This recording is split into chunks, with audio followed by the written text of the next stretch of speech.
किया था। Anyways, अब मैं रिकॉर्डिंग मैंने प्रेस किया है, तो चलिए। I've gone too far. तो ये लास्ट ऐसे क्वेश्चन है 2022 एग्जाम का। तो इंडियन आर्म फोर्सेस इसमें जनरल की कंपोनेंट है, और स्ट्रैटेजिक थिंकिंग और टाइमली एक्शन इसमें स्पेसिफिक की कंपोनेंट है। तो इंडियन आर्म फोर्सेस का सब्जेक्ट मैटर बहुत वास्ट है, स्ट्रैटेजिक थिंकिंग और टाइमली एक्शन का सब्जेक्ट मैटर बहुत नैरो है। ठीक है, तो ऑब्वियसली बड़ा जो मैटर है वो जनरल कंपोनेंट जाएगा, वो छोटा जो मैटर है वो स्पेसिफिक कंपोनेंट जाएगा। तो हम जनरल कंपोनेंट जो इंडियन आर्म फोर्सेस जिसका सब्जेक्ट मैटर बहुत बड़ा है उससे हम इंट्रो शुरू कर सकते हैं, और इससे इसके अलावा भी आप शुरू कर सकते हो, मगर obviously strategic thinking and timely action से नहीं करोगे। Military actions have the ability to shape and alter the course of war and subsequently geography and politics of a country. तो मिलिट्री एक्शन जो है वो किसी भी कंट्री का ज्योग्राफी और पॉलिटिक्स को पूरा का पूरा ऑल्टर कर सकता है।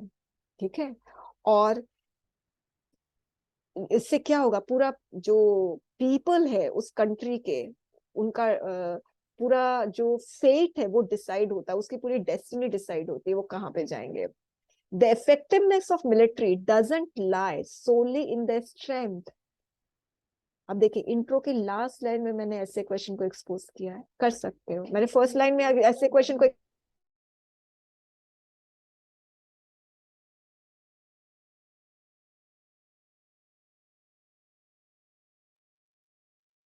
तो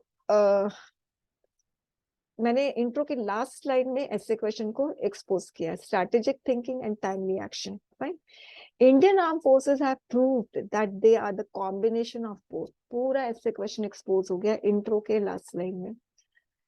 इंडिया वॉज, अब मैं ना अब इस ऐसे क्वेश्चन को एड्रेस कर रही हूँ, इनफैक्ट स्पेसिफिक कंपोनेंट को एड्रेस कर रही हूँ।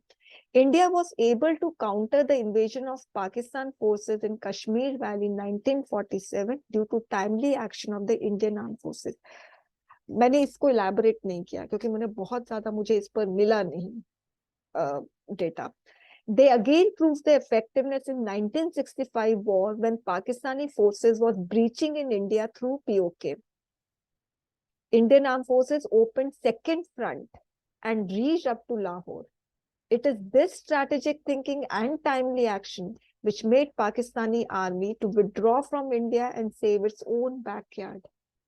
ठीक है, तो एक एग्जांपल मैंने दे दिया, 1965 का दे दिया, 1947 का सिर्फ पासिंग रेफरेंस दिया, फिर 1971 का बता रही हूँ। इंडियन, अब देखिए ये पैरा एक, उसमें सिर्फ 1965 के बारे में वैसे इलैबोरेटली डील हुआ है, दूसरा पैरा चेंज किया, अब सिर्फ 1971 के बारे में बात होगी। Indian armed forces acted in synergy with and their military tactics and timely action led to liberation of Bangladesh. अच्छा, फिर उसके बाद इसके बारे में बात हुई। Recently, in the face of its China, Special Frontier Force was able to capture the heights of Mount Kailash, which forced China to come to table and discuss the disengagement process. तो यहाँ पर एक current का भी बता दिया और 1971 war का भी बता दिया। ओके, तो मैं अगर चाहूँ तो मैं ये 1971 वॉर है, ये वाला जो पूरा का पूरा है, ठीक है, इसको मैं उठाकर मैं यहाँ पर भी रख सकती हूँ इसको। ठीक है, मगर इसमें प्रॉब्लम क्या होगी स्टूडेंट्स, कि फिर ये वाले के लिए अलग पैराग्राफ अगर होगा तो फिर इसमें एक ही सेंटेंस होंगे, और पैराग्राफ पैराग्राफ नहीं होता है अगर उसमें सिर्फ एक ही सेंटेंस हो। तो फिर इसलिए मैंने क्या किया, इसको और इसको दोनों को एक पैराग्राफ बना दिया।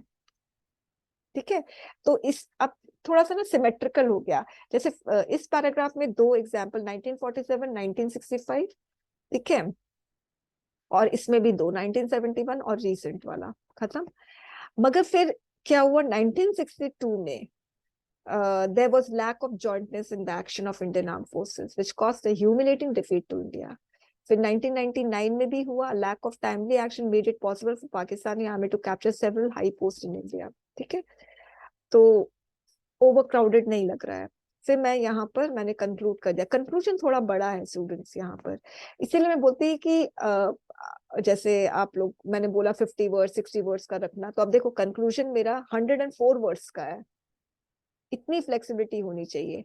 इंट्रोडक्शन, 63 वर्ड्स का है। अब कंक्लूजन देखते हैं।